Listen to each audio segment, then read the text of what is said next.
વલસાડ જિલ્લાના વાપી ખાતે ગુંજન 4 રસ્તા પાસે આવેલા સ્નેહદીપ કોમ્પ્લેક્સમાં એસીબીની ટીમે ટ્રેપ ગોઠવી એક ક્લાસ 1 અને એક ક્લાસ 2 અધિકારીને 5 લાખની લાંચ લેતા ઝડપી પાડતા સરકારી બાબુઓમાં ફફડાટ ફેલાયો છે।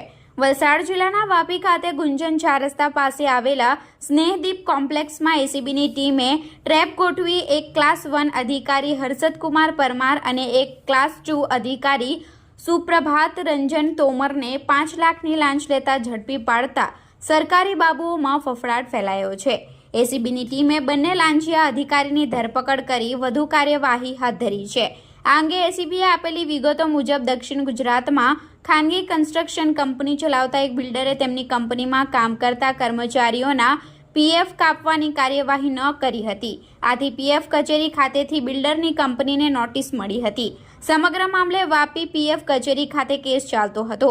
આ કેસનો ઝડપી નિકાલ કરવા તેમજ થનારા દંડની રકમ ઓછી કરવા assistant PF commissioner Harshadbhai Parmar અને એન્ફોર્સમેન્ટ ઓફિસર સુપ્રભાત રંજન તોમરે ભેગા મળીને 5 લાખ રૂપિયાની લાંચ માંગી હતી। બિલ્ડર લાંચની રકમ આપવા માંગતા ન હોવાથી તેમણે ગુજરાત એન્ટી કરપ્શન બ્યુરોના અધિકારીઓનો સંપર્ક કરી ફરિયાદ કરી હતી।